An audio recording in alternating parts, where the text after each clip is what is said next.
தேனப்பன் பேசினார் இல்லையா, அந்த குட் பேட் அக்லி மியூசிக்கை பற்றி இளையராஜா சொன்னார், அதெல்லாம் சொன்னாங்க. அதெல்லாம் கரெக்டு. அதுக்கு ரொம்ப நம்முடைய அருமை நண்பர் கங்கை அமரன் தான் கொஞ்சம் ஆவேசமாக பேட்டி கொடுத்தாரு, அதை பற்றி சொன்னார்.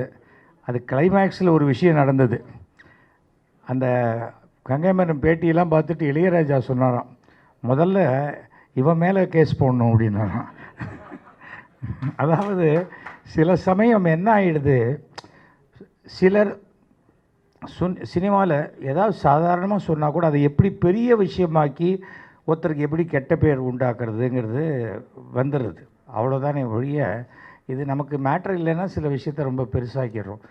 அந்த ஒரு காரணத்துக்காக தான் சொல்லப்படுது. ஏன்னா கங்கை அமரனை பற்றி நாங்கள் ஜாலியாக சொல்ல முடியும். ஏன்னா நல்ல ஃப்ரெண்டு எங்களுக்குள்ள.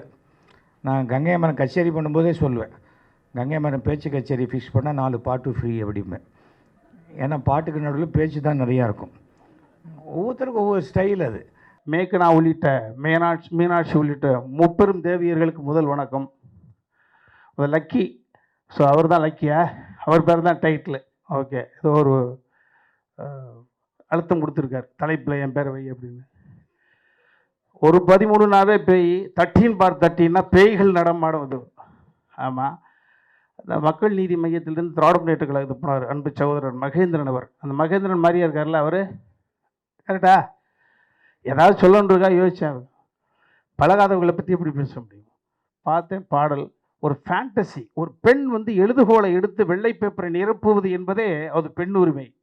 ஸோ அந்த பெண் அடிக்கடி சொல்லுவான், ஒரு கற்பனை என்பது நமது ஆன்மா என்பது நமது ஆன்மாவோடு பேசுவது. நமது ஆன்மாவோடு பேசுகிறது, சிந்தனையாக வடிவம் பெறுகிறது, சிந்தனை கருத்தாகிறது, கருத்து தான் உதடு வழியாக பேசுகிற பொழுது பேச்சு, எழுத்து வடிவத்தில் பேசுகிற பொழுது எழுத்து, அந்த கலை வடிவத்தில் பயிலுகிற பொழுது படைப்பு.